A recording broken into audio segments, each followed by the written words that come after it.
Good afternoon and good morning. My name is Michael Smith. I have the privilege of serving as the Executive Director of the My Brother's Keeper Alliance at the Obama Foundation. Welcome to the community leaders, young people, and partners from across the country to our Reimagine Policing National Town Hall, spotlighting progress and the path forward, hosted in partnership with our incredible partners at Cities United and the Leadership Conference on Civil and Human Rights. We are excited to also be joined by viewers around the country and quite possibly around the world on obama.org via live stream. Welcome, welcome, welcome. We invite you to use the hashtag Reimagine Policing to share your thoughts with us as you tune in. To kick off today's town hall, it is my privilege to introduce President Obama's longest serving senior advisor for all 8 years during the administration and the new president of the Obama Foundation, Valerie Jarrett. Welcome, Valerie. Thank you, Michael, and good afternoon, everyone.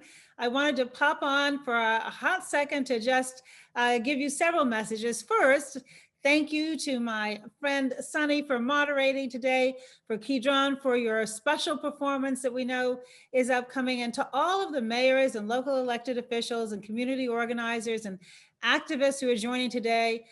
Thank you so much. I began my career in the public sector in 1987. Don't count up the number of years. It was a long time ago, working for local government in Chicago. So I understand how important you stakeholders who are with us today are to ensuring better change in communities all across America. I've had a chance to review Reimagining Police Pledge, the report that we have created, and it has left me so inspired to learn about the ways in which you have already acted with urgency to join together and have an honest and many times difficult conversation, and examine the data and work to develop solutions that change the way we think about policing and public safety all across America. When President Obama first decided to launch this pledge, I had the opportunity to speak to several of you. And I was struck by, with everything going on, the pandemic, the demonstrations across the country, the violence that we've seen from police departments across the country, with a full plate, you recognize the importance of seizing this moment, working with your community to affect positive change. And so when I read the report, I am encouraged to see the amount of very serious, significant reforms that have already begun in your various cities across our country. And I thank you for the effort so far. We also just recently, yesterday, saw the federal government through the House of Representatives begin to take action, passing the George Floyd Justice and Policing Act. That would ban chokeholds, establish a national database to track police misconduct, and prohibit certain no-knock warrants, among other critical changes. So the federal government is following your lead, and that's as it should be, because change begins on the ground. And so I have to say, when President Obama asked me to take on the leadership of the Obama Foundation, I did so without blinking an eye, because I never say no to President Obama, but also because of the challenge of the moment. And I have been a part of My Brother's Keeper since its inception in the White House. I was there when President Obama spoke in the briefing room after the verdict of the George Zimmerman verdict, after Trayvon Martin's death. And he challenged us all to say, what are we going to do to improve the trajectory of boys and the lives of boys and young men of color? And I fast forward to where we are today, and the effort that each and every one of you have put into being a part of the solution, a part of positive change, doing the hard work, being willing to listen even when the messages are difficult, being willing to challenge yourselves and your teams to say, how can we reimagine this extraordinarily vital service that we provide in service of the safety of Americans all across our country? And so I just want to say thank you. I know the work is beginning to take fruit, and I also know that it's something that has to be sustained, not just in the weeks and months ahead, but in the years ahead, so that we can keep the momentum moving forward. And I think what's happening in your cities across our country is truly a microcosm of what's happening all throughout our country, where we should all be challenging ourselves to say, what are we doing to provide an even playing field? What are we doing to provide ladders of opportunity? What are we doing to make sure that everyone, regardless of their color, is able to lead productive lives. And a final shout out to those who were the original organizers of the Black Lives Matter movement, who sustained the momentum over years. And the inflection point might have been last summer, but the work began long before. And the work that you will continue to do in the future is what's going to make our community safe for all of our Americans. So with that, I want to turn it back over to Michael, and I want to say thank you again for everybody. Let's roll up our sleeves and keep the work going. Thank you so much, Valerie, for those inspirational words that will push us ahead. Before we go any further, one of our special guests wanted to drop in and share a short message before we get started. So let's hear that special message. Hey, everybody. I wanted to take a minute to share a few words before you dive in. First of all, I just want to say thank you to everyone gathered here today. You're here to celebrate progress, to learn more about what works and what doesn't, and to recommit to building communities that are more safe, more equitable, and more just for everyone who lives in them. And that work couldn't be more important. When I launched My Brother's Keeper in 2014, I said that none of this is going to be easy. We're dealing with complicated issues that run deep in our history and in our communities. And last summer, after the killings of George Floyd, Breonna Taylor, Elijah McClain, and too many others, those words rang truer than ever. That's why we launched the Reimagining Policing Pledge. We didn't want the summer to end with just tears or just thoughts or just prayers or just press releases. We wanted mayors, community members, and activists to work together and confront harsh realities. We wanted not just to throw together some quick solutions, but to deeply examine what's working and what isn't. To commit to truly listening to one another. To commit to the hard, long-term work of reimagining policing. I've been encouraged to see more than 300 communities take the pledge and commit to taking serious action to review and reform use of force policies, redefine public safety, and combat systemic racism within law enforcement. We've seen the creation of new civilian oversight boards. We've seen new positions created to respond to nonviolent calls. We've seen new programs that make use of mental health professionals and social workers rather than relying solely on law enforcement officials. And perhaps most importantly, we've seen the conversation about rethinking policing continue to gain momentum after the summer. Are we where we need to be as a nation? Of course not. But have we made progress these past several months? Absolutely. And that's what this conversation and the report we released today are all about. Hopefully they can be a clarion call to never stop doing the hard work, to never stop thinking about new ideas, to never stop breaking down the divides that prevent progress.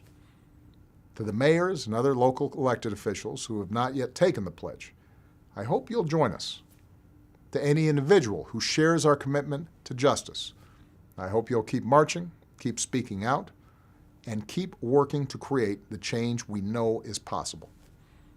So thank you again to all of you for being willing to have some difficult and uncomfortable conversations, for opening yourselves to new solutions, and for taking action to honor the memory of all those we've lost.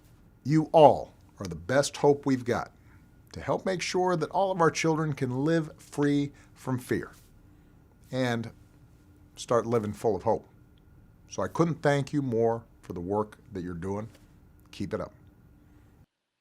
Thank you, Mr. President. So on behalf of President Obama and the entire My Brother's Keeper Alliance and Obama Foundation family, welcome to our Reimagining Policing Pledge virtual workshop series. This series is designed to provide educational tools and analysis on the spectrum of policing and public safety options, alternative public safety models, and community-centered review processes.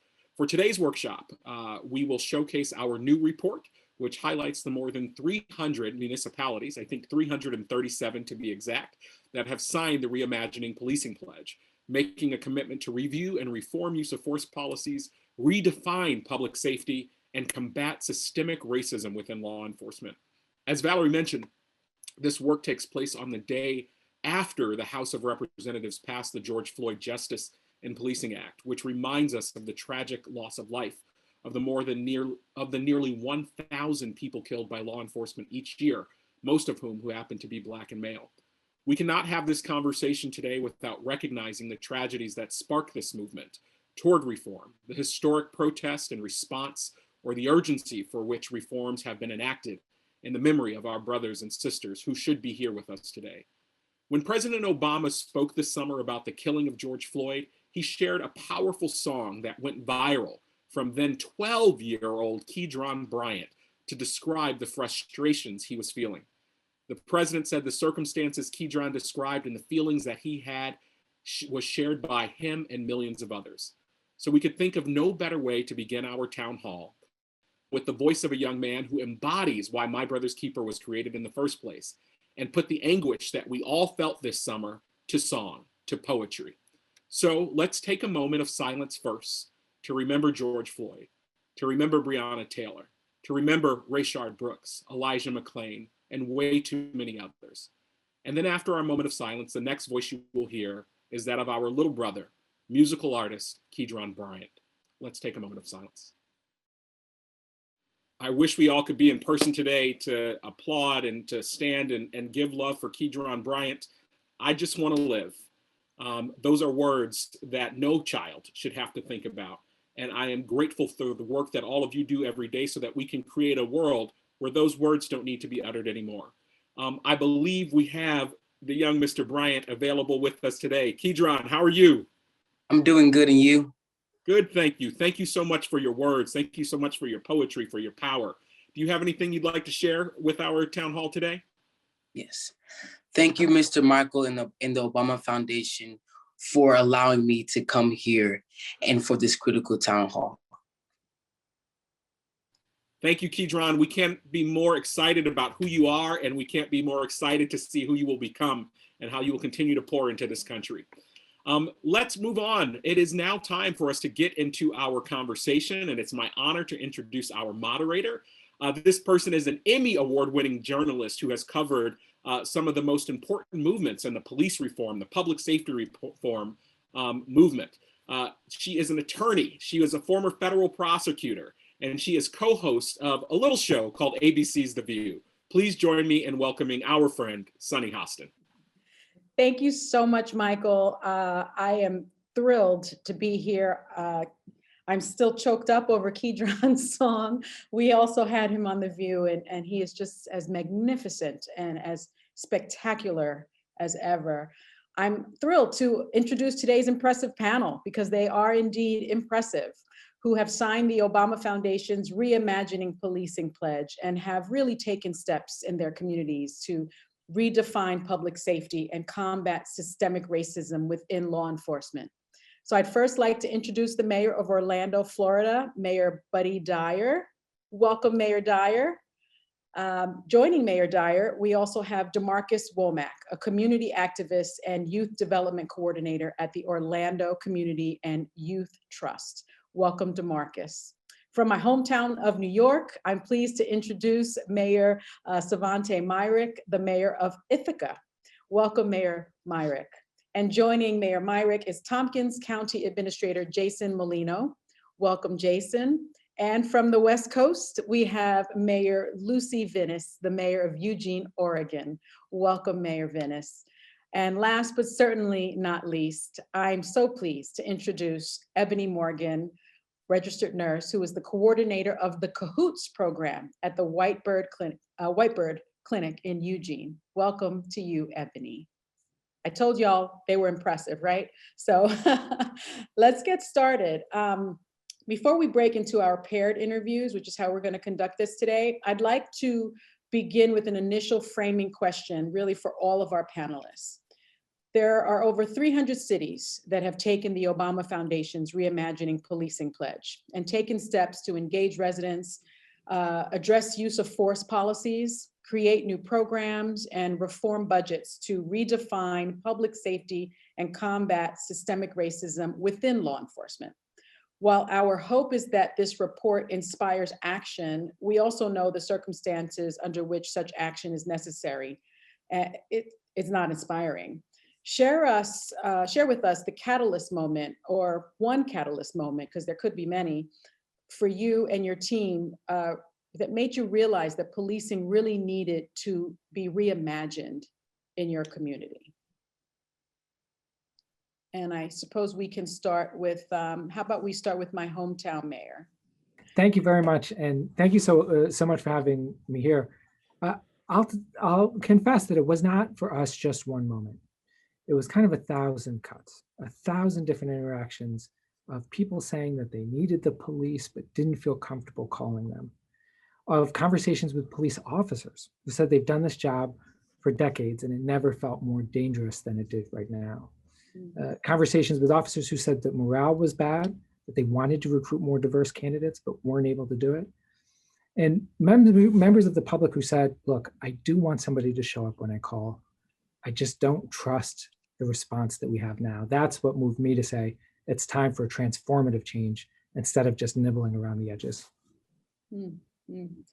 Mayor Myrick, I'm sorry, how about the Tompkins County Administrator, Jason Molino?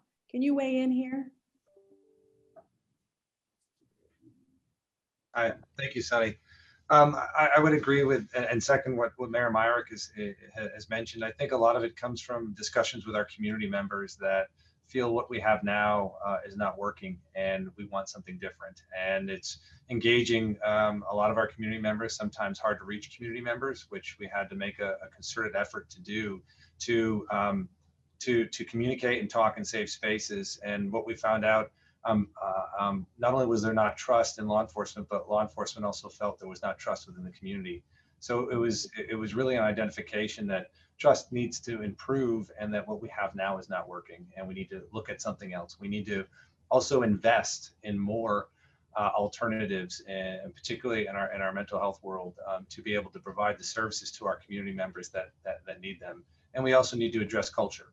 Culture not only in our law enforcement community, but culture in the public safety realm, anywhere from the health and human services to our social services approaches. So it really it's inspired from discussions with community members about what we have now and what's not working now. And let me ask you this, DeMarcus, because you're, as a community activist and youth development coordinator, you're on the ground. Was there a moment for you, a catalyst moment, that you realize, wow, we really need to reimagine policing? Pretty much, I would say my own personal experiences. Like when I first turned 18, I was arrested and wrongfully convicted for a crime that I did not commit. And I didn't have a lot of knowledge about the law at the time. So I kind of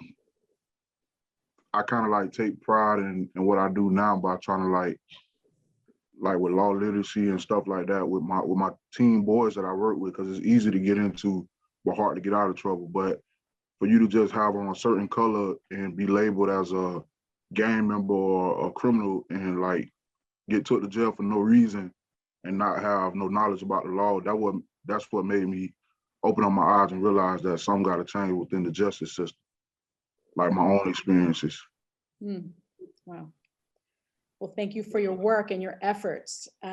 Mayor Dyer, can you weigh in here? Certainly can. Obviously, 2021 was a pivotal year in so many different ways, dealing with COVID and then with some of the horrific deaths leading up to George Floyd's murder, focused dramatic attention on the need for, number one, police reform, but also for our communities to focus on equity. And I held about, 30 or 40 virtual community meetings after I learned how to use Zoom, of course, and spoke with just about everybody that I could think of. And DeMarcus was part of one of the very first groups, a group of young men and women, largely African-American, that were working in our youth, either for the Paramore Kids Zone, which is our premier youth program, or that had their own not-for-profits that were doing some of that work. And we realized we needed, as a city council, to take action to look at our police use of force policies and make sure that our officers are adhering to what a community standard is for that. But secondly, to make sure that we're doing the even harder work, which is engaging the community and investing in our youth, and then reestablishing the trust between officers. And we have to make sure that it's a long-term approach. It's not just a season that ends at the end of 2021. This is work that we're going to need to do over decades. And let me turn to you, Mayor Vinis. Was there a catalyst moment for you? Thank you so much. I will echo Mayor Myrick in confirming that it's not a single moment, it's a series of moments. And I would pick three that we really began in our city in the early 2000s, recognizing that we needed increased oversight of police actions. And so we established in 2007, we hired our first independent police auditor, and we established a civilian review board. So we began that citizen oversight fairly early. More recently, we looked at our overall community safety system, did an assessment that we called the Community Safety Initiative to look overall, not just at our uniformed officers, but how we respond to our chronically homeless, to people who are using our high users of our justice. Were there alternatives? And of course, prior to all of that, we had established a relationship with the Cahoots program that we'll be talking about later. In this past year, in response to the protests and to the heightened awareness and the continued challenges, we convened an ad hoc committee on police policies with a wide diversity of members of our community, again, to look at our policies, again, to review what are the changes we should be making in those policies. So it's been a continuum. Wow. And last but not least, our registered nurse, who is, I'm sure, been very busy working on the ground as a first responder, Ebony Morgan.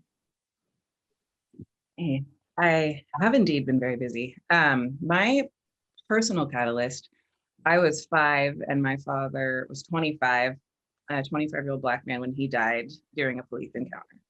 So I am deeply bought into this idea of how do we show up for our communities and provide high quality, safe public safety. The Cahoots program has been around for 30 years. So the noticing for the need for a response was largely mental health related and or substance use related, when people needed somewhere to go where people could de-escalate them and help them through a hard time and get them to a grounded place where they could resume activities as usual. And that grew into a relationship with the Eugene Police Department to provide an alternative in those times, because it was just organically seen as useful and that there was a gap there that we could fill. So watching the impact, especially the last year and protests and also the pandemic as a nurse on public health and safety has been really motivating. And I'm really grateful to be having this conversation today. Absolutely, absolutely. Thank you for your work. Thank all of you for your work. We're going to, as I mentioned, break into mini groups so that we can talk even more robustly about these important issues. And I want to break into a smaller segmented portion with Mayor Vinis and Ebony Morgan, our registered nurse. And the topic is going to be creating new programs, which is something that you just heard Ebony allude to. Cities are building their emergency response capacity by piloting and implementing public safety programming that can shrink police departments' footprint. And oftentimes we know in cities, it's a very large footprint. These programs adopt a human services lens for public safety and are alternatives to the requiring law enforcement officers to intervene in situations that we know would be better handled by a trained well-being service provider. One of the well-known examples of this is the Whitebird Clinic's Crisis Assistance Helping Out on the Streets, Cahoots program in Eugene, Oregon. Cities are investing in replicating this model across the country, most likely include some of our very participants joining us for today's conversation. So Ebony, let me start with you, since you did mention the Cahoots program. Tell us about the program model and why it is so promising in this journey of reimagining policing. This program, the Cahoots program, to me is promising because it's existed successfully for more than 30 years at this point. We provide 24/7 mobile crisis intervention in the neighboring cities of Eugene and Springfield, Oregon. Our function is to connect humans that are experiencing a crisis with trained crisis workers and medical personnel as an alternative to law enforcement when appropriate. We drive vans, we drive large vans that are stocked with basic needs supplies and equipped to transport clients. We operate in teams of 2 that are unarmed and we're voluntary. So people choose to engage with us, which builds trust in our community members that we're truly there to help them through whatever's happening and allows for better de-escalation practices when people know that it's a safe environment for all of us and allows us to be safer because people aren't reacting to fear. We do this working closely with the police departments in our area as community partners because we're dispatched through their dispatchers. We wear the police radios and communicate with dispatch that way. And we're dispatched to non-criminal and non-violent calls. And if we hear a call come in that seems like we'd be valuable or we know that person or we were just over in that area, we can offer to help too. We respond to a lot of different kinds of calls, including, but not limited to, crisis counseling, suicide prevention and assessment and intervention, family mediation and conflict resolution, grief support, loss support, and can support folks with substance abuse and providing non-emergency medical care, and ultimately transport people to other services if we find that they need to be connected with something. And this works because we share common goals. Like, for example, connecting community members with the most appropriate resource. And there's plenty of need in a community to share that load. So we work together on those goals to pull them off. And as Cahoots, we have years of experience with mental health crises and de-escalation and general crisis intervention. So allowing us to respond directly to community members that don't need a law enforcement response has a lot of benefits. Then we can also co-respond and work together on a scene and see who is able to get to the goal of supporting that community member, because that's what we're bringing, is how do we make this have the best possible outcome. One of the most talked about benefits of our program is the diversion of mental health calls from officers, which frees them up to do other work and connects them with the appropriate resource. Less acknowledged, but something that the Eugene Police Chief, Chris Skinner, and I have talked about and appreciated is that the component of prevention. We can't quantify or count how many calls that we go on before they've reached a threshold where they're going to get a law enforcement response that then don't ever rise to that level. And that's one of the spaces that I find the most exciting and hopeful, because you're reducing that person doesn't even have to get to that level of trauma and experience. In 2019, 20% of the calls for service involved us in some way. And the Eugene Police Department did their own analysis and believed that they determined up to 8% of the calls were diverted from their department to us, which means the other 12% of those calls would have otherwise been community crises that did not warrant a response. So we're meeting needs that are otherwise in a gap. They're in a space where until it rises to a certain threshold of danger, it's going to go unnoticed or unmet. So we would love to be paving the way for more specialized response teams in other pockets. We do a lot with mental health and substance and crisis, of course, but there's so many other needs. There's housing needs and all kinds of areas that could use that immediate support. And I think we notice that really acutely in our work, because part of what helps us be successful is having a good network of agencies with resources in the area. A 24/7 walk-in crisis center, a sobering center, a low barrier shelter options. We don't have enough of these things, but we have these things that allow us to get someone from an active crisis to a more grounded space. So what makes this so promising and, to me, truly hopeful is that we've identified these common goals as a community, and our nonprofit small organization came together with the robust police department in our area and said, we want to give this service to our community. We want people to be able to access the support that they need in a safe and mutually beneficial way, and put aside a lot of things that we maybe don't agree on or don't have the same approach to say, this is what we can do. And it's working. I mean, you're talking about a program that's been around for 30 years.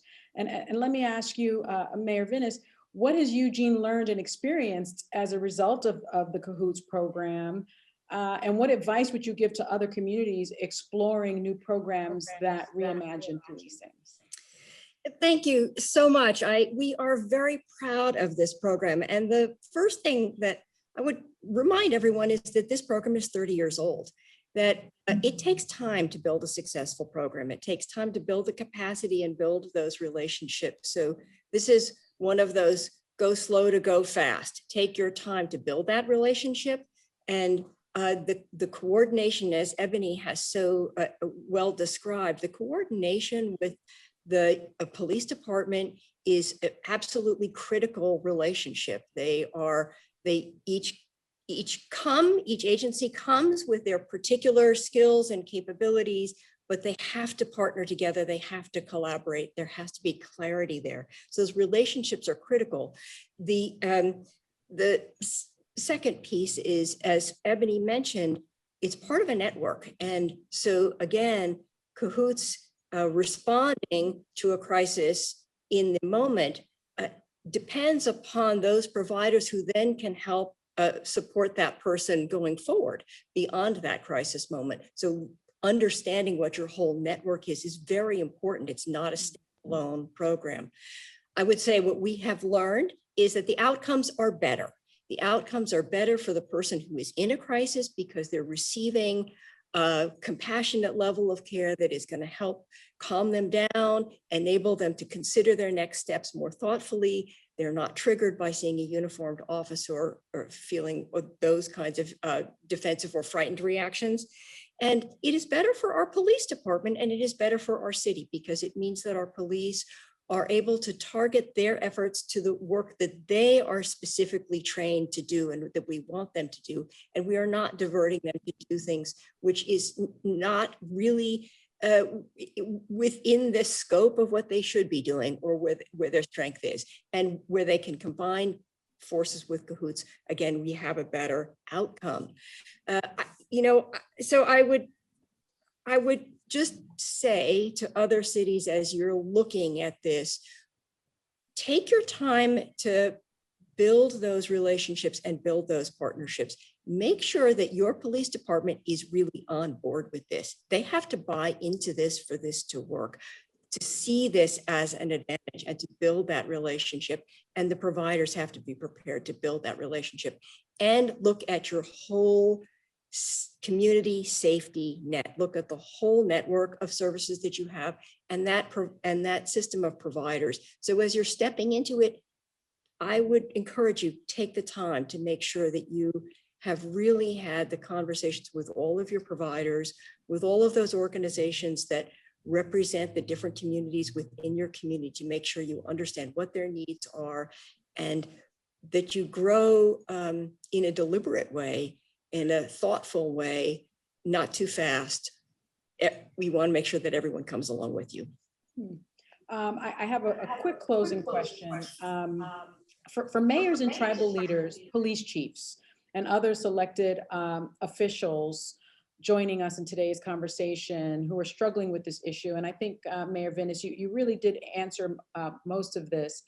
What one piece of advice, let's say Ebony, would you give them to get this started? Because I would imagine some of the pushback may be, well, Cahoots won't work for my city because my city is too large, or Cahoots won't work for my city because I just don't have, we don't have the resources that your city has. So what would be the one piece of advice, Ebony, that you would give to selected officials?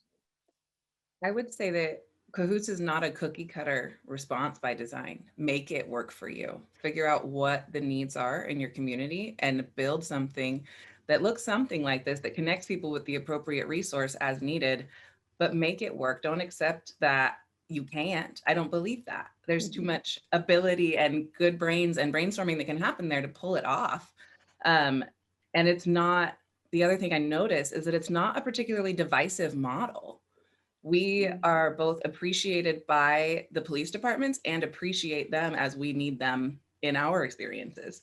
It's mutually beneficial, truly, and it's not, Cahoots was never designed to replace policing. It's designed to provide the community with something that they need. So I think that there's a lot of angles and a lot of details you can get into about what makes it a good idea, but it is, and it's not taking away from any other thing, truly. It's giving in to the community what they need. Well, thank you so much for your work and for your advice and for your words. I'm going to move on now to Mayor Myrick of Ithaca, New York, and Jason Molino from the Tompkins County. He's a Tompkins County administrator. And the topics I want to cover are creating new programs and reforming budgets. Difficult topics.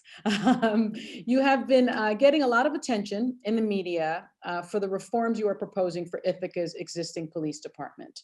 Introducing a Department of Community Solutions and Public Safety that would reduce the roles currently held within the Ithaca Police Department. This new department would employ unarmed community solutions staff and armed public safety staff, representing a $12.5 million shift in public safety spending. Mayor, this is no small feat, I would imagine. What led you and your team in Ithaca to this reform proposal, and why do you believe so strongly that this is the right path forward? Yeah, sure. It is not small at all, and it's getting larger by the minute. But I mean, what led us here is a firm conviction that we have nowhere else to go. That the status quo is untenable, and it's untenable on a lot of different levels. I mean, we have a resource problem, we have a response problem, we have a culture problem in law enforcement. And what that means, what's the resource and response problem, is that we have been asking for decades now, our police officers to respond to a number of calls, a number of activities that are in no way related to law enforcement. And as the previous mayor said so well, what too often happens is that you have an armed response to something that doesn't require an armed response. And it unnecessarily escalates the tensions, triggers past traumas, creates conflict where none need exist. And you have officers that are more stressed, more strained than they ever have been, not only because the people on the street are less happy with police than they've been in a long time, but also because the officers themselves are going on, if these are officers whose fathers or uncles or mothers were in law enforcement, they're experiencing a very different type of call than their previous generation did. And so you have a swirling dynamic of problems that at first you were tempted to treat by triage, right? Well, we want a more diverse police department, so we'll hire a recruiting team and maybe create some incentives for people who live inside the city to apply. Well, the police aren't trusted right now, so let's set up some community events. We can hand out ice cream and play basketball with the kids. There's a level of mistrust and accountability, so you set up a civilian review board. Eventually, you are redesigning a department on the fly and not getting effective or efficient outcomes. It's like trying to turn a bicycle into a motorcycle by adding a motor, and then, well, it's too heavy for the frame, so now you've got to add a new frame. That's not efficient, so you have to add a new exhaust. It is better instead to design a system from the ground up to get the results that you want. And for us, that means the 21st century public safety department, one where the culture can be established from the beginning, led by a civilian public safety director. Maybe that director has a background in law enforcement, but they are a civilian, that can ingrain the necessity of community connection and engagement and give us an opportunity to hire people who right now would never consider becoming a police officer, but would be so good at the protect and serve portions of this job. The chance to walk a beat in their neighborhood, help people who are experiencing medical emergencies, respond to motorists who have stalled out, talk to the young people in the community, build rapport that can help us solve crimes when they happen, because that is how most crimes get solved, right? Unless the officers are on the scene. we solve crimes when folks work with us and speak to us, and people are all across the country are not speaking to their police departments anymore. So it is dramatic, and it is a bold step. But I will say, everything that is hard is easier together. And if I had thought of the solution myself, I would have less confidence in it. But a 9-month process with our partners in the county, with the Center for Policing Equity, and with community members who took a great risk and a leap of faith to come out and to speak honestly about their lived experiences, all informed this decision. And that's why I have such confidence in it. Jason, let me ask you, you're the county administrator, and in part you manage the mental health department. Under this new reimagined department that Mayor Myrick is suggesting, how would mental health workers interface with public safety officers? Thank you. It's a great question, Sunny. What we identified as we went through this process, and as the Mayor mentioned, we have done this collectively over the past 6 to 9 months, is we identified that we needed to invest more in our mental health services. It was an investment, not necessarily a shift of existing resources, but an increase of resources towards our mental health services. So currently we have a mobile crisis team. It's a service that's provided to all of our residents, all our constituents that find themselves in imminent risk of harming themselves. And they also work in support in consultation with law enforcement. And we felt, while this is an amazing service, it's utilized, it's had excellent results, we need to invest in something similar and on a much broader level.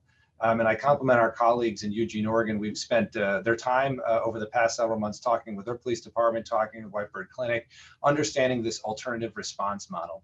So as we, both a city and a county, Center for Policing Equity, and community partners were going through this reimagining process, it became very, very obvious that we needed to invest more in an alternative response model, more in a co-response model to support the services that our communities need. So I think from our perspective, we see it as a continued investment.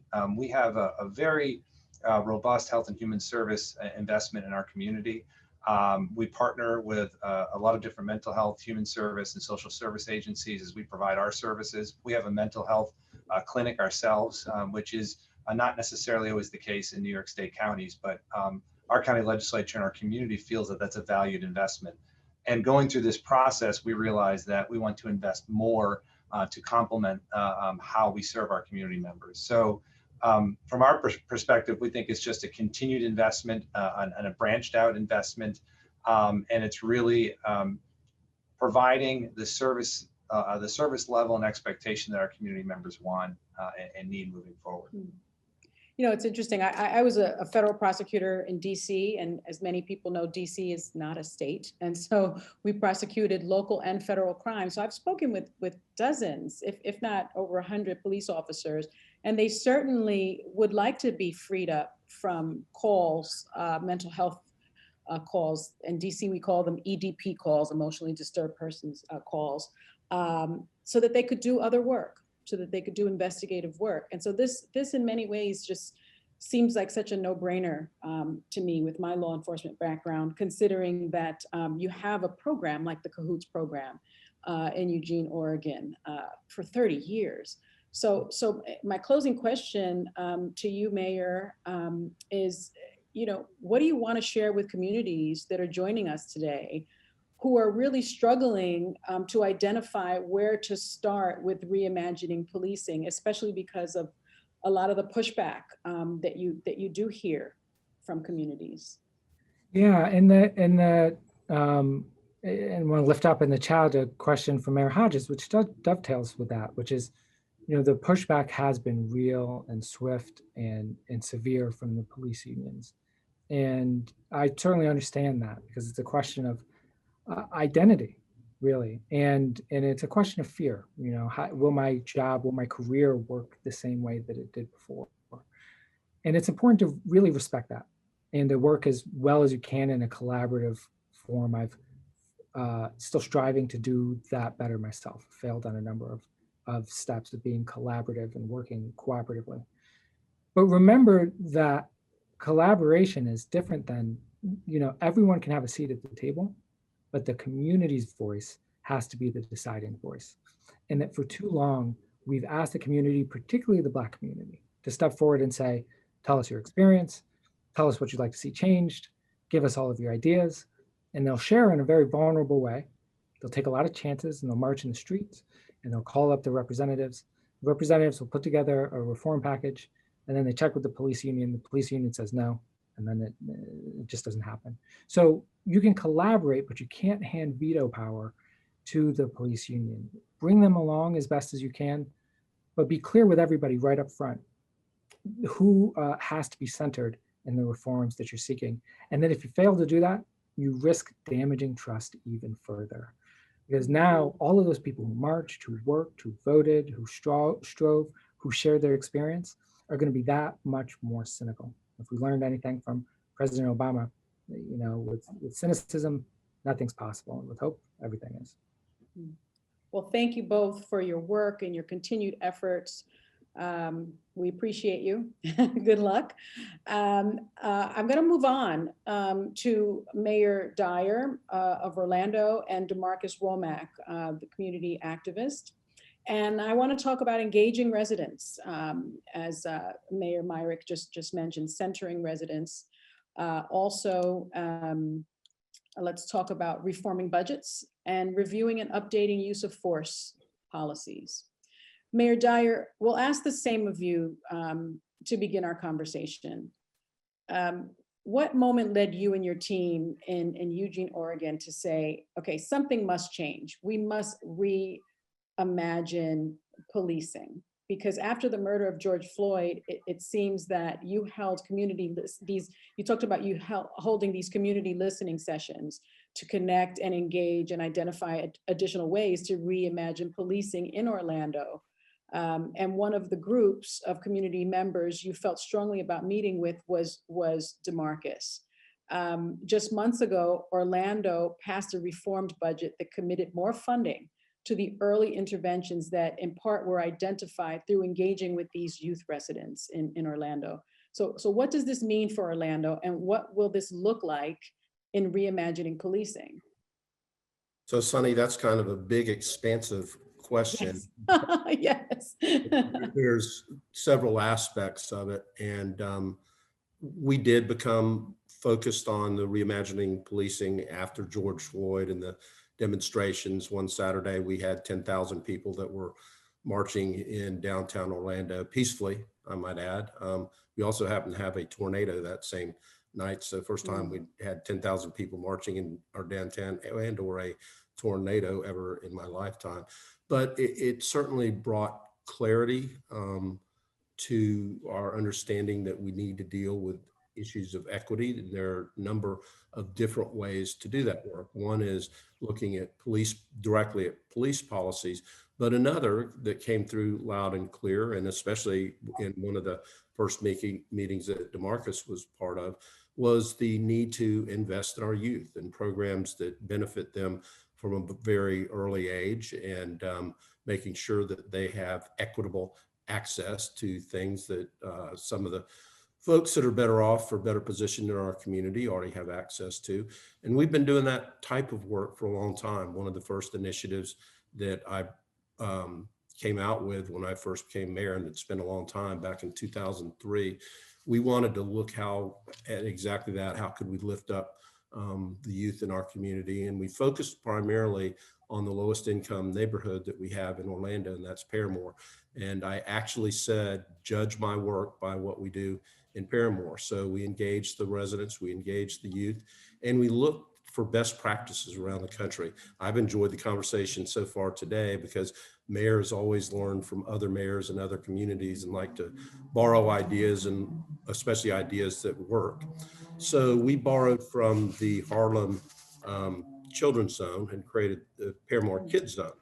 And it's basically a overarching program that funds different already existing organizations to help with everything from childcare to after school programs, mentoring, helping kids understand what they can do after they graduate from high school, trying to make sure that they do stay in school through that. And it's been a highly successful program. It's basically cradle to career. We do help with jobs and that type of stuff as well. And DeMarcus, again, I keep using him as an example because he's here, but was one of the first kids that was in the program and has been extremely successful.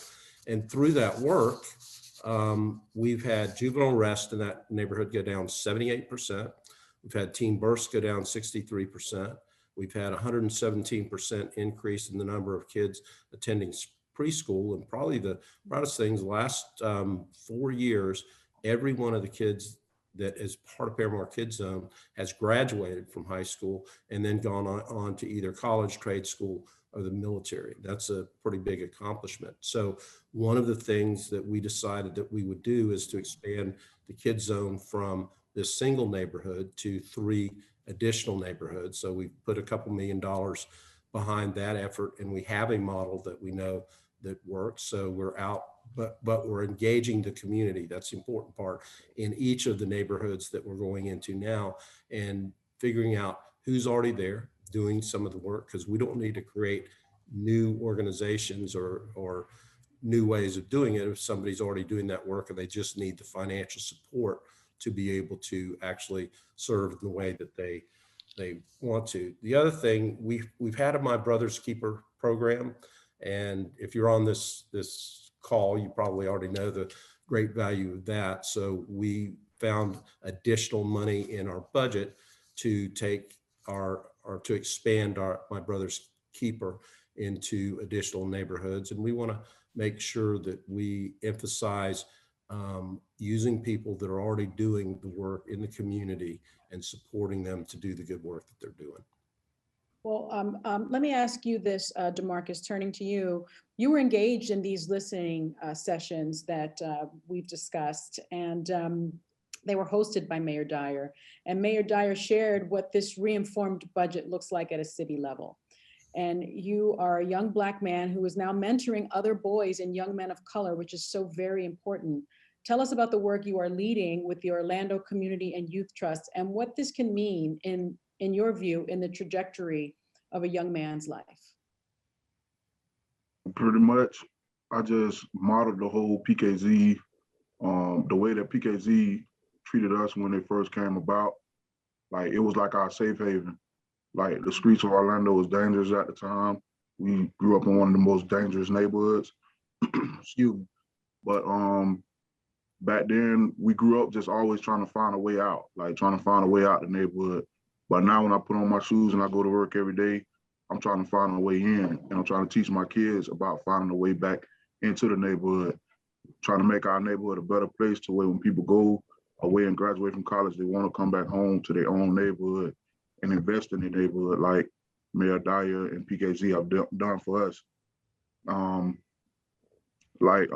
mayor say, I'm one of the first, people who was a part of this program.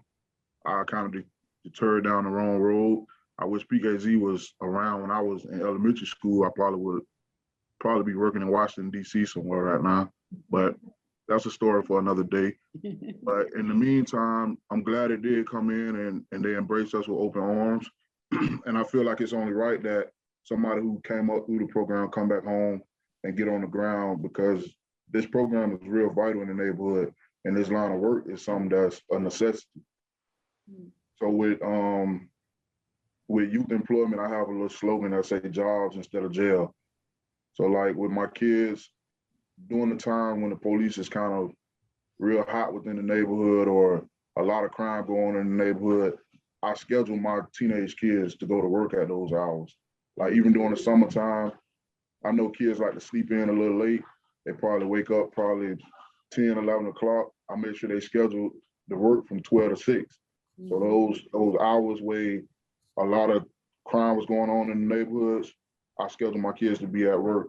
Not only am I saving them from getting in trouble with the law, I'm also saving them from getting caught up in the middle of gunfire or anything like that.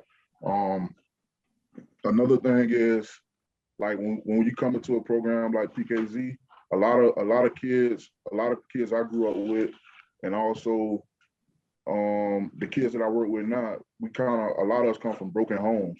So you might come from a single parent home, or you might come from a home where you stand with grandma or aunt, or like, you know, it's real unstable. So when you come into a program like PKZ, it's like you can find that family, that you're missing at the house, you can find that here. So this program, the doors are always open, and it's always been a place for us to, like, you know what I'm saying? It was times where PKZ was the refrigerator that had grocery for me and my friend. PKZ was the mom and daddy that some of us, you know what I'm saying, lost at young ages. PKZ is also another program it's just like, they're a program that just do whatever it takes. There's no limitations. There's no limitations. Like, I was in college on the verge of like dealing with some financial issues. I made one phone call and it happened. Like, without PKZ, I don't know where I'd be. Like, so the work, the program works. And I'm just so happy to be back home. Like, you know what I'm saying, with my feet in the dirt, just getting it done. Like, you can't, me personally, I don't like sitting behind the desk. Like, give me all the tasks that involve me to go out in the community and get the job done. When COVID first happened, we had a group of kids hanging out around our community center, every bit about 30 kids. School was shut down. There was nothing for them to do in the neighborhood. We started a program where we opened up our pavilion area, and I had 30 kids come up with their school issued laptops, come to the Jackson Center, and we used the city Wi-Fi. I had all the kids catch up on work. A lot of them was way behind in school. I had 100% promotion rate to the next grade. Wow. All my kids, like, that was something that we came up with over in the Family Parks and Recreation Division, to make sure our kids in this neighborhood, who already don't have much, like, not fall even more behind. So that was one of my biggest accomplishments in 2020, just seeing all my kids go to the next grade. And then the summer came, and it was like, okay, what we're gonna do now? With COVID rules still in effect. So we created the clean team within youth employment. We got on the van every morning at 6 a.m. and we picked up kids we'll have them meet us at the Jackson Center. We picked them up and we shipped them around. We drive them around to the different centers within Orlando city limits, and had them, like, you know what I'm saying, wiping down tables and stuff, like, you know what I'm saying, just keeping the places, keeping all our community centers safe from COVID. That was what we had going for our older kids. The younger kids, we had them sign up for the summer camp programs, and now I'm sitting in a position where I'm the coordinator for youth employment now, just from all the work I've done. I've been around the program. I've lobbied for the program. I've done everything for this program. Been doing it for a long time. Besides football, it's been my passion, just giving back to my community, showing kids that it's okay to expand your horizons and go places. And it's okay to also go places, be successful in those places, but it's also important to come back and give back to your community. So the program works. Thank you for your work, DeMarcus. You know, Mayor, we just heard just such wonderful testimony about how these programs work. He was talking about PKZ, I guess, the Paramore Kids Zone. Am I correct? Okay.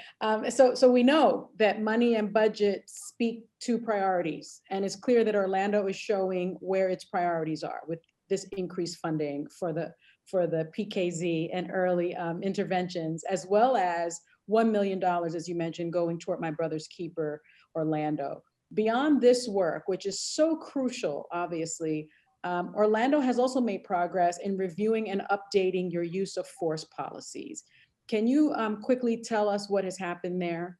We had, when we were challenged by the 8 can't wait, we went ahead and reviewed all of our policies internally and banned, or came to City Council in July and expressly banned the use of chokeholds and neck restraints. And I directed the chief to prohibit no-knock warrants, but we took it a step further than that. We actually went out and hired a group called the Bowman Group, which are former police chiefs, to come in and do a top to bottom review of the Orlando Police Department. And we said, you look under the hood and you can make any recommendation that you think that we need. So we're having some independent review versus having just our own internal review. And we're also working with Bethune-Cookman University to engage the community so that they're part of this review of everything that we're doing within the police department. And to add one final thing, we have adopted community response teams. We're not as far along as Eugene is by any stretch of the imagination, but we've partnered with a local not-for-profit called Aspire Health Partners, where we are now directing some calls that come into 911 to a 2-person mental health team that goes instead of our police officers. So we're about 2 months into that, and it's been pretty successful so far. Wow. Well, thank you. Thank you for that information. Thank you for your efforts, both of you. And just some brief advice, Mayor Dyer, because we're running out of time. What do you want mayors and tribal leaders, police chiefs, and other selected officials joining us today as they also begin to reimagine policing? I think the thing is that there's no simple solution, that the work towards equity and policing is, it takes community input. So listening to the community, but knowing that you can't snap your fingers overnight and then you're going to have the perfect situation. You have to have sustained work at this. And even if you think you've got the best police force in the entire country, you have to stay engaged and keep the community engaged with that and make sure that there's trust going back both ways between the community and the police force.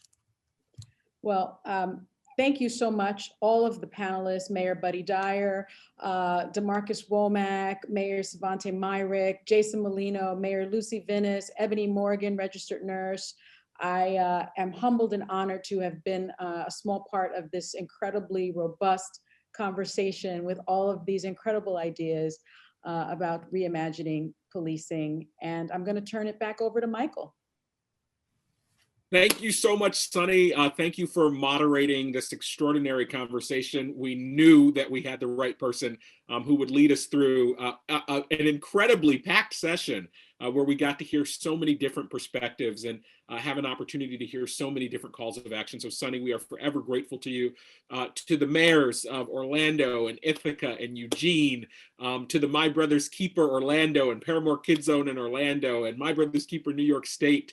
Thank you so much for everything that you do, not only in these past several months, but for years and years. And I know that you will continue to be dedicated to this work. We heard from Mayor Venice that you have to take time to build relationships and partnerships, that your police departments have to be invested, your entire community safety network needs to be involved. We heard from Mayor Myrick that you have to be collaborative, and the table has to be filled with decision makers. And that's different than the community. The community voice has to be included. You can collaborate it, but you can't hand veto power to just the police. Who should be centered in the reforms you are seeking? What we heard from the mayor is that has to be the community voice, the people. And we heard from Mayor Dyer, the trust between community members and the police force is vital. And I know that we see members of the law enforcement community that have been rolling up their sleeves, that have been in partnership in this work and that are on this call today. So we're excited about this partnership that's coming together. So thank you to the countless community members, activists, law enforcement officials, local elected officials who are doing the hard work to make change happen. You know, as Valerie said, there have been, activists who have been at this for decades. The Black Lives Matter movement that has been around this since the horrific killing of Trayvon Martin. So we thank those leaders who have been in it for many years, and we thank those who just got excited and encouraged this summer. And we are excited about the work that will continue because we know that this isn't work that will happen overnight. We will have some near-term wins, but this has to be work that you are committed to for life. And we're going to be here with you. We will remain committed. So I encourage everyone watching to visit obama.org/reimagine to find actions that you can take. We hope that more cities and more counties will take the pledge and participate in the network and all the technical assistance and resources that we offer with our partners at Cities United and the Leadership Conference. And we hope that individuals will use the resources, including some new resources that are on our website right now, to learn more about how policing work, how police accountability works, and to continue to take action, and that everyone will work together to commit to this work for the long term. So now let me turn over the rest of the program to my colleague, Nicole Fields, who's Deputy Director of My Brother's Keeper Alliance, overseeing our network, to moderate some questions from our community leaders and partners. Nicole? Thank you, Michael. Thank you, Sunny. Thank you, panelists. This has been amazing. And thank you all to the audience who has been sending in questions. To everyone joining us on obama.org, as Michael said at the top of the call, we're joined in the Zoom room by MBK community leaders, young people, partners from across the country for today's town hall. They've been sending in questions, and I'm going to go ahead and read some of these questions for our panelists. However, although you can't join in this moment, in this question and answer section, you can join the conversation online using the hashtag Reimagine Policing, hashtag Reimagine Policing. All right, I'm gonna go ahead and shout out these questions and turn them over to our panelists to answer. The first question is for Mayor Myrick. Mayor Myrick, what objections are you hearing from your police officers? And this question comes from Betsy Hodge, former mayor of Minneapolis. What questions or what objections, excuse me, you're hearing from your police officers and leadership, and how are you navigating those objections? Sure. Yeah, the concerns are that, I mean, there's a lot of concerns about their positions, right? Will I have a job in this new department? Is there space for me? Is this just an attempt to try and get me out of the department? The answer to that flatly is no. You know, we have as the bleeding edge of police recruitment and screening here in Ithaca. Most of the members of the department have been hired under my administration over the last 10 years. And we want their service in the new department. We need it in the new department. From there, the concerns get a bit more diverse. There are some folks who are saying, look, you can't send anybody who's unarmed to any of these phone calls, right? Because you just never know what's going to happen. Maybe they'll be on one call, but something else happens nearby. One call that you look at all your data for the last 5 years, you know that that type of call has never led to an arrest or an altercation of any type. That's all fine and good, but what if one block over something else happens? That fear is real. And it's the kind of implementation that we'd have to work with not only our dispatch, but the existing officers, the new public safety workers that we hire, and the new community solution workers that we hire as well. I think there's also, what I'm hearing is them saying, look, we don't need an entirely new department. We are now willing to change. And I do, you know, I want to believe that, but I've heard that before. And I feel a little bit like in a, you know, relationship, like if I was, well, I've heard it before. And if I saw commitments that came from the police union around things like accountability, police residency, diversity, recruitment, the commitment to walking foot patrols, that would be a demonstrated commitment to change. And how do you manage it? It's just really tough. It's really, really tough. These folks, I think, you know, it's not just the unions themselves. They are represented by an industry of lawyers that are incredibly litigious, that maintain their contracts with the police unions in part by telling them what they want to hear. And I don't know how many of you are attorneys, so I don't want to offend anybody, but there's always a market for attorneys that'll tell you what you want to hear. Those are not the attorneys that you need. You need attorneys that'll tell you what you need to hear, about how you need to change, how you need to adapt and evolve so that you can thrive long-term. And so it's tough. It's tough. It's a lot of communication by press release and press conference, which is unfortunate. And I know Mayor Hodges has experience with in Minneapolis. I followed her work closely, and I know it's tough. Thank you, Mayor Myrick. All right, the next question is coming from Pauline Cutter, and I'm going to address this question to Mayor Venice. Pauline says, I am finding that education is key on why we need to change. It's about reaching different communities, and we need to reach communities that don't trust the police, but also the community of people who are afraid of what change means.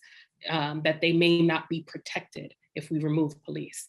This second group are so important, and so changes can be made for long term. How do we get these two groups to meet in the middle? So the folks who are looking for police reform but afraid that change means that we might not be protected. How have you been able to get these groups to meet in the middle? Well, you know, I say in this conversation, this path that we're forging, that we're creating a new path, and it's full of rocks. And so you have to be able to navigate your way past those rocks. We have a couple of layers of community conversations happening at once right now. So I mentioned that we have an ad hoc committee on police policy, and that is a broad representation of mostly of our communities of color. 30 people came together representing, actually coming on behalf of organizations. So these are many people who haven't been at the table before when we've been talking about police policy. And it has been robust, deep, very challenging. They will make recommendations later this spring to our city council on policy changes that we should consider. So that's taken a huge community investment by those members and the communities they represent, and also by the city, a commitment and trust to go through that process. We have another layer of a process. I mentioned earlier that we had a community safety initiative, which was an outreach really a couple of years ago. In 2018, the council adopted it in 2019. It was a reform to look at our community safety system and recognize that it was inadequate, and partly the need for actually more police officers, more community service officers, but also a look at our community court. We have something called our municipal court, but we also have an entity called a community court, which is a diversion. So minor offenses, instead of going through the usual judicial process, can go through a community service work. That, as we explored and developed our ideas about what that strategy needed to be in the community safety initiative, we went out to the community for a year to understand what people's community safety needs were, what their perceptions were, what they would invest in, because we funded that through a payroll tax. And so we wanted the community to be on board in order to actually be willing to pay that tax. And so we actually have implemented that tax. We've now gone back again in response really to the concerns last summer, to the unrest, to the calls to defund the police and look at different ways. So we actually have now gone back on that community safety initiative, back again to our communities of color, to say, let's take one more look at this community safety initiative. Are there ways in which we should adjust this, adjust the allocations to make it, to enable it to serve your community better? So we have just tried at multiple levels to continue to do that kind of outreach and conversation, recognizing that it's a very rocky path. Excellent. Thank you, Mayor Venice. All right, this next question comes from Thomas King, and I'm going to direct this question. This question is actually directed to Ebony Morgan from Cahoots. Ebony, you mentioned that Cahoots uses volunteers for staffing. How do you handle the necessary training for these volunteers? Thank you so much for asking that. We actually don't utilize volunteers. We are a voluntary service. So what I mean by that is that people get to choose whether or not they engage with us, which forces us into a position that we like, where our number one priority is maintaining and building trust with the community. Because people, if they don't want to talk to us, they can choose not to do that. So it's really important to us that we continue to nurture something that gives them the willingness to participate. We hire staff that each receive over 500 hours of training, including de-escalation and crisis intervention focuses. And we hire humans for our crisis intervention roles that range from people who just have relevant experience in mental health to licensed social workers. And our people that bring in the more medical perspective to our pairs range from EMTs to registered nurses. So we bring in folks and we have staff on our teams that undergo a pretty intensive training process. So thank you for asking so that we can clarify that. Thank you, Ebony, for clarifying that for us. All right, so this next question, I'm going to direct this one to Mayor Myrick. This one comes from Ryan McClinton, and he asks, what approaches are being taken by City Council and your county supervisor to ensure that any recommendations or approaches that are community-based are in fact enacted and followed up on? Sure. It has been, Jason, how many meetings is this that we're in together today alone? I don't even want to, yeah, it's 3 at least. And we have a wonderfully thorough community. We have, just after this, we're going to the Southside Community Center for a 2-hour-long discussion, free-flowing discussion over Zoom that centers the Black community in Ithaca and on the South Side. And making sure that we keep all of our avenues and all of our channels open. Not everybody can communicate. And I think this is why we have a system that doesn't work for everyone. Because we would hold a meeting Wednesday at 6 p.m. in City Hall, and we'd say, come down at Wednesday at 6 p.m. and everybody share your voices, and then we'll come up with a solution that works for everybody in the room. Well, who's not in the room Wednesday at 6 p.m.? People who are working 2 jobs, people who have childcare needs, right? People don't feel comfortable walking through the halls of City Hall. And so finding ways that are beyond just the typical public input sessions, because those special interests, they know how to have their voices heard. So we have to create other channels where you can online, you can fill out a survey, being able to text the text board that I put up in my office that some days I regret, but anybody can text anything they want and it will scroll across the screen. Having opportunities for people to participate in community forums on their home turf, and making sure that we share all the communication with the Common Council and the county legislature, including several members of the county legislature are here on Zoom with us today. Awesome. Thank you so much, Mayor Myrick. All right, let's take the last question. And we are going to direct this question to Orlando. I believe we don't have Mayor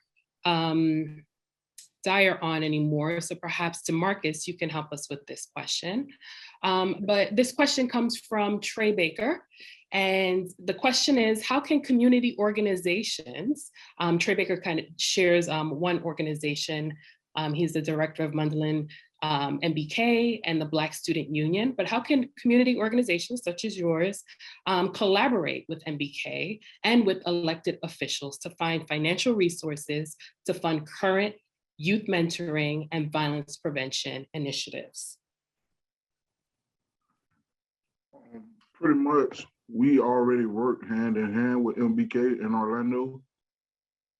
So like the funding that we get, I think MBK gets a piece of that funding also with the Paramount Kids Zone. Like some of the kids that I mentor and I place in youth employment comes from the MBK program.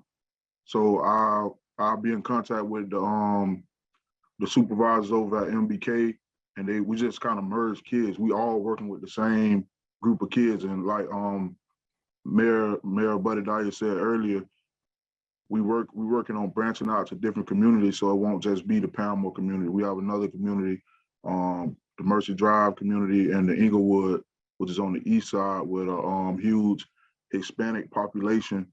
So we're reaching out to different neighborhoods to implement the same programs.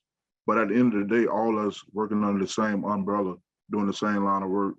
Like MBK is more mentoring, and then I'm on the youth employment side. So if I need some kids that's a part of youth employment that need a mentor, need that extra help or that male figure, I can easily send them over to MBK. So we work hand in hand with a lot of the work that we do. Excellent. Thank you so much, DeMarcus. And thank you to all of our panelists for joining us today. Thank you, Mayor Buddy Dyer, DeMarcus Warmack, both from Orlando, Florida. Thank you to Mayor Myrick and Jason Molino from Ithaca, New York. And thank you to Mayor Venice and Ebony Morgan from Eugene, Oregon. All, thank you so much for joining today's Policing Pledge Town Hall. We appreciate your questions. We appreciate your enthusiasm, and we look forward to continuing the conversation with you. Remember, #Reimagine Policing, and we will see you soon. Thank you. Have a great day.